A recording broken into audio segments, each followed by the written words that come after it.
তাফসীর মাহফিল সিএইচপি। বিসমিল্লাহির রহমানির রহিম। শিরক মুক্ত জীবনের গুরুত্ব এ বিষয়ে আলোচনা করছেন বিশ্ববরেণ্য মুফাসসিরে কোরআন আল্লামা দেলোয়ার হোসাইন সাঈদী রাহিমাহুল্লাহ। শব্দধারণ মাহসিন সাউন্ড সিস্টেম, প্রযোজনায় সিএইচপি। শুধু তাফসীর মাহফিল সিএইচপি চ্যানেলে আল্লামা সাঈদীর মূল্যবান আলোচনা এখন দেখতে পাবেন। বিষয় শিরক মুক্ত জীবনের গুরুত্ব।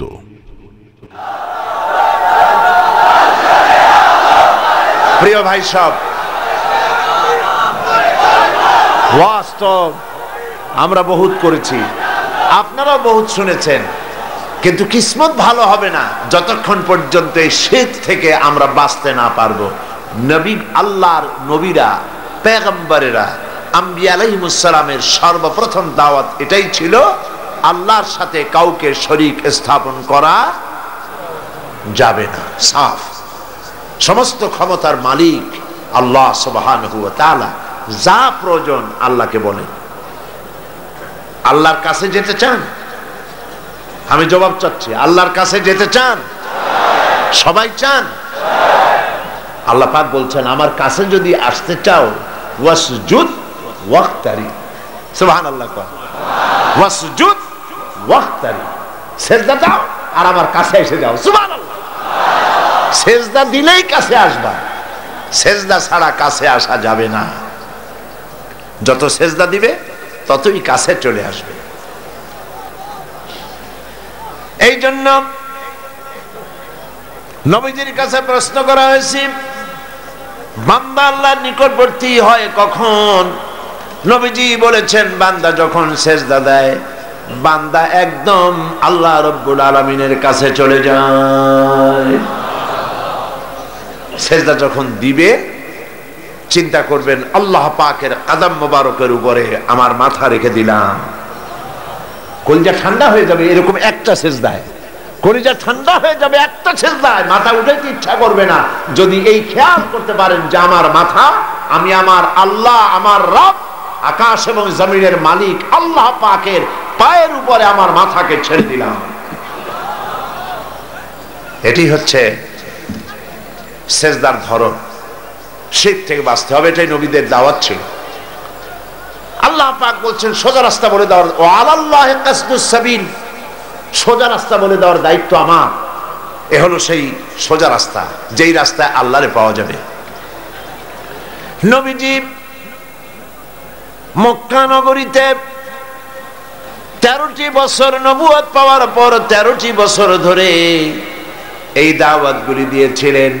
তাই স্বার্থবাদীরা সহ্য করতে পারে নাই বলি নবীকে মারধর করেছিল। নবীজি তিনি বলেন নাই,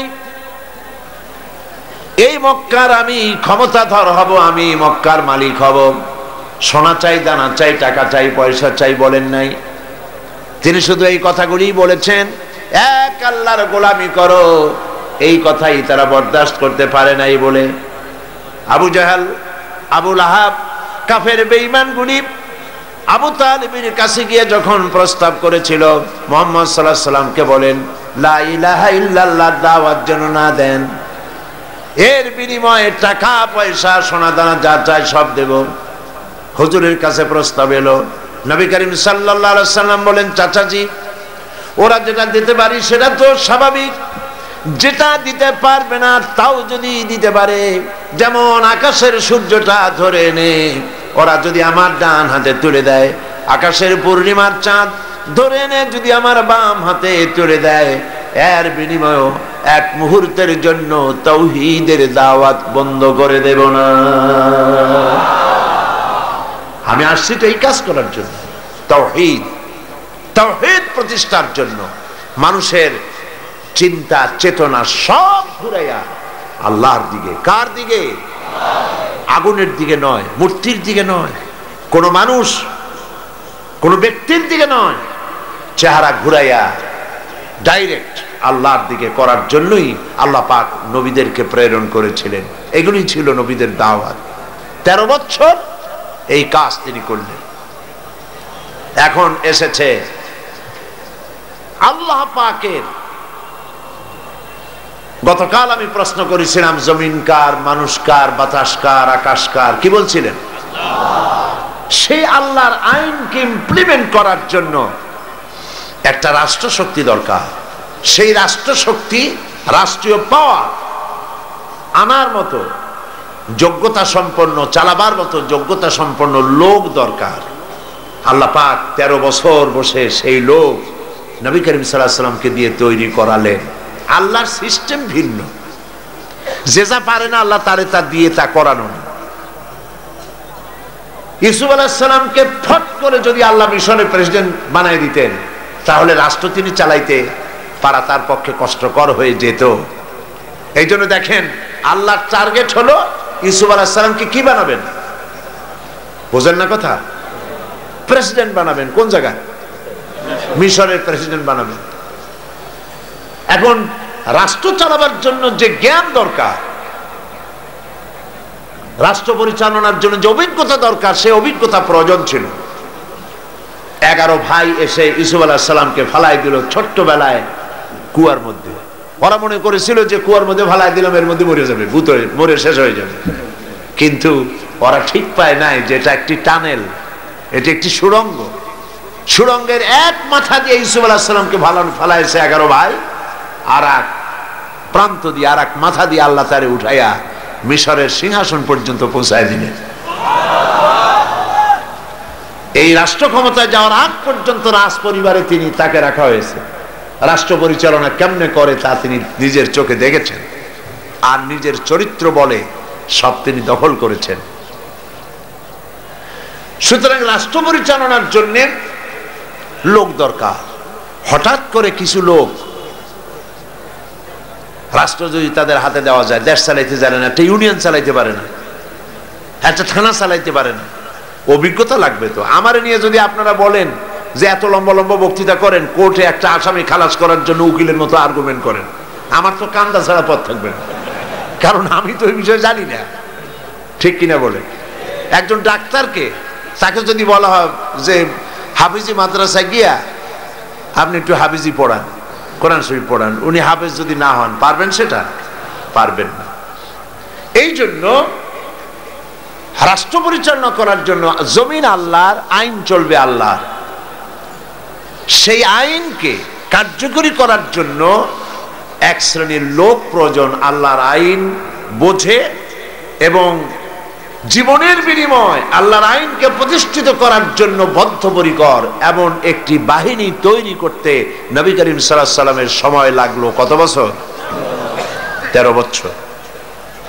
13 বছর ধরে এই লোকগুলিকে তৈরি করে তিনি প্রস্তুতি নিয়েছেন। তিনি জানেন না সামনে কি হবে, পরিকল্পনা তো করছেন আরেকজন, পরিকল্পনা হচ্ছে আরেক জায়গায়। কে করতেছেন পরিকল্পনা?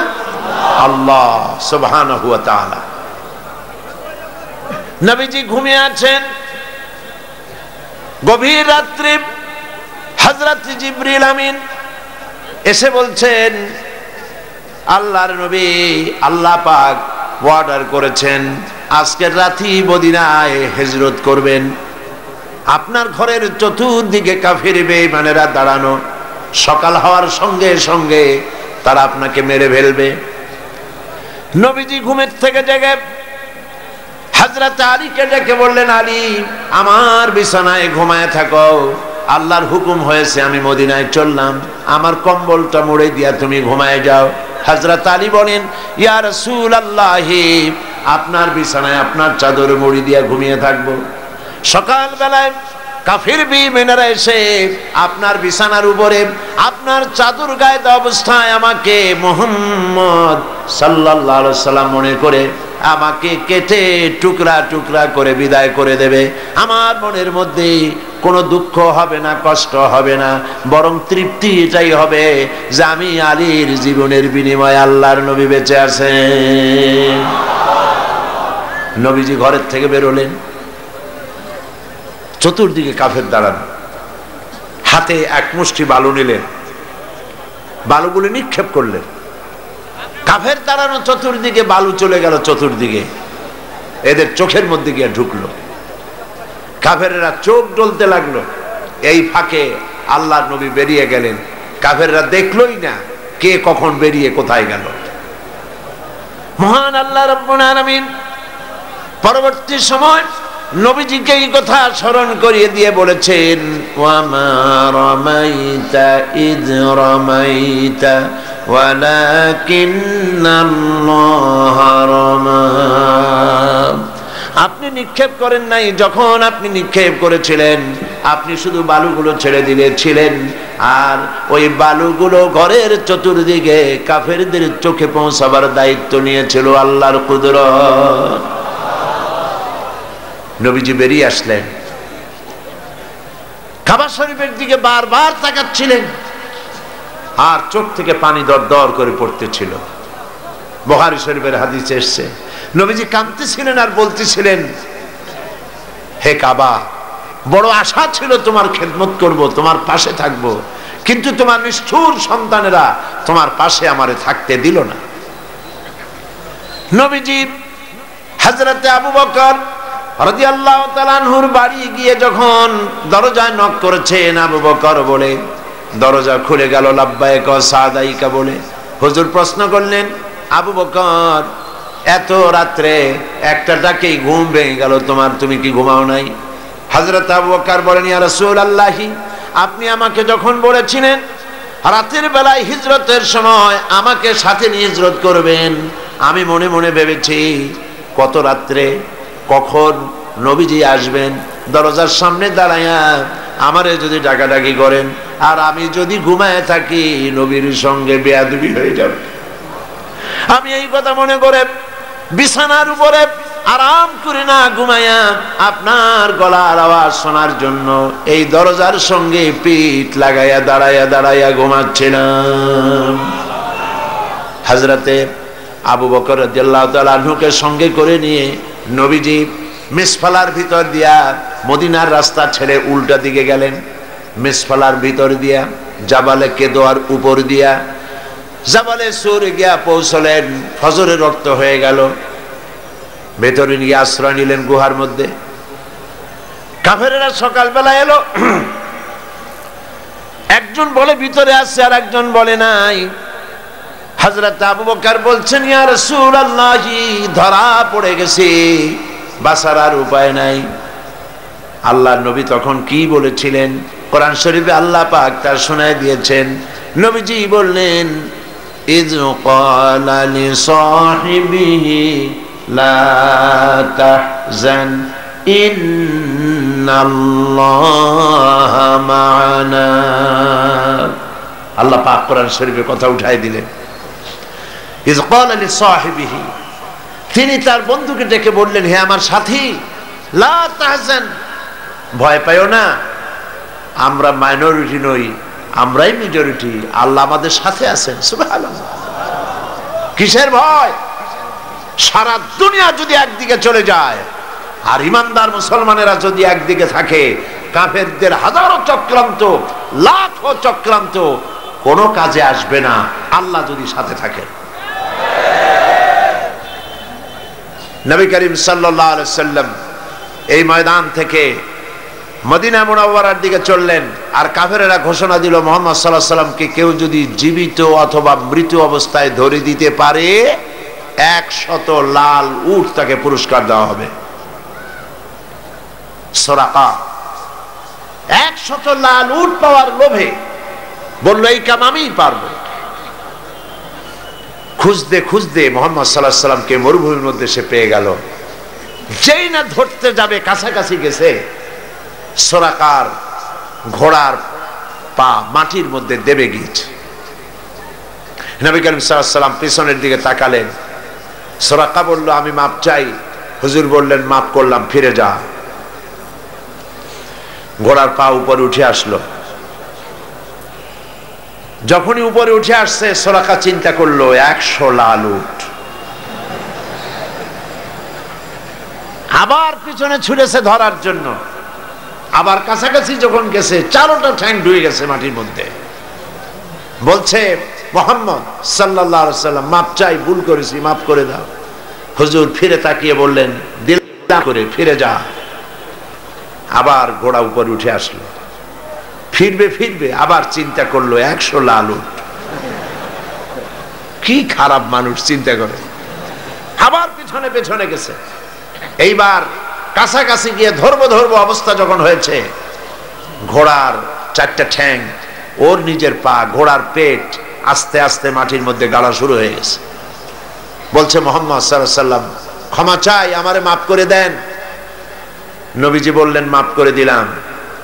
উপরে যখন উঠে আসছে, ঘোড়ার পা শুদ্ধ, হুজুর তাকিয়ে বললেন, সুরাকা, এখনো কি তোর বিশ্বাস হয় না যে আমি আল্লাহর নবী?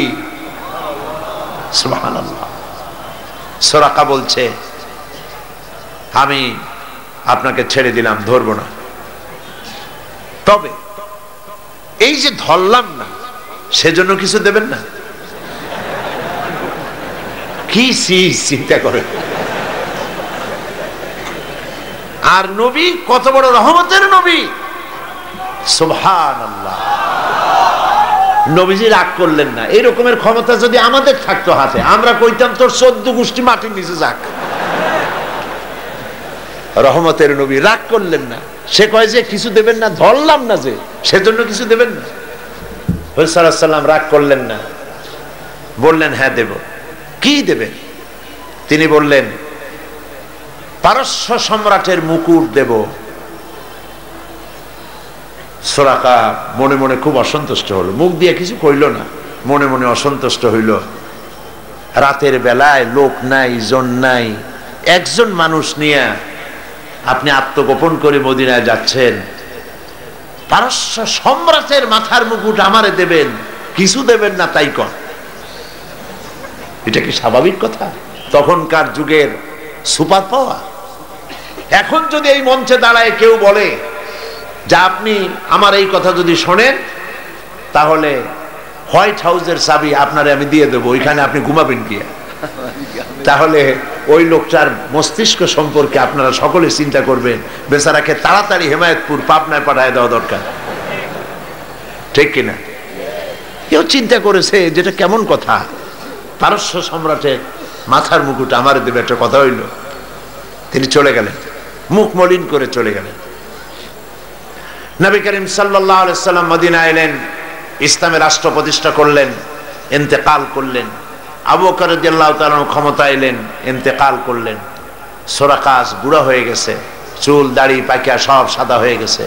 এবার ক্ষমতায় হযরতে আমিরুল মুমিনিন খলিফাতুল মুসলিমিন ওমর ইবনুল খাত্তাব রাদিয়াল্লাহু তাআলা আনহু। পারস্যের সঙ্গে যুদ্ধ হলো। এই যুদ্ধে পারস্য মুসলমানদের হাতে দখল হয়ে গেল। গনিমতের মাল এলো, সোনা দানা, হীরা জহরাত, অস্ত্রপাতি, সব গনিমতের মাল এসে খলিফার সামনে হাজির।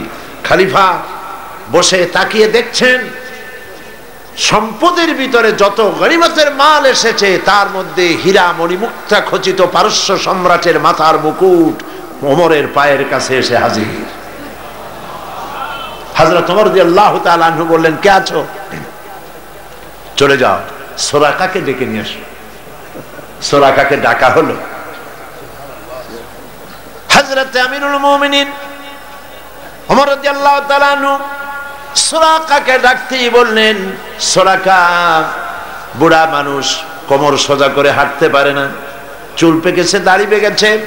বুড়া সুরাকা হযরত ওমরের সামনে যখন দাঁড়ায় গেছেন, ওমর রাদিয়াল্লাহু তাআলা আনহু পারস্য সম্রাটের মাথার মুকুটটা নিয়ে সুরাকার মাথার উপরে পরায় দিয়া বললেন, সুরাকা, আল্লাহর নবীর ওয়াদা কোনোদিন মিথ্যা হয় না।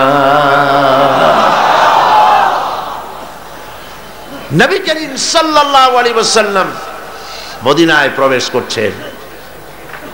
আল্লাহ রাব্বুল আলামিন নবীজিকে বললেন, একটা দোয়া পড়ার জন্য বললেন। নবীজি দোয়াটা আল্লাহর পাকের কাছে থেকে শেখানো দোয়া পড়লেন। রব্বি আদখিলনি মুদখালা সিদকিন ওয়া আখরিজনি মুখরাজা সিদকিন ওয়াজআল লি মিন লাদুনকা সুলতানান নাসীরা। আয় আল্লাহ, সত্যের সাথে আমাকে প্রবেশ করাও, সত্যের সাথে আমাকে বের করো, আর তোমার পক্ষ থেকে সুলতানে নসির আমাকে দান করো। দুনিয়ার সমস্ত মুফাসসিরিন কিরাম একমত, সুলতানে নসির এর অর্থ হলো রাষ্ট্র ক্ষমতা। সুবহানাল্লাহ বলেন। আল্লাহ তুমি আমারে রাষ্ট্র ক্ষমতা দান করো। আল্লাহ শিখায় দিলেন, কারণ রাষ্ট্র ক্ষমতা হাতে না পেলে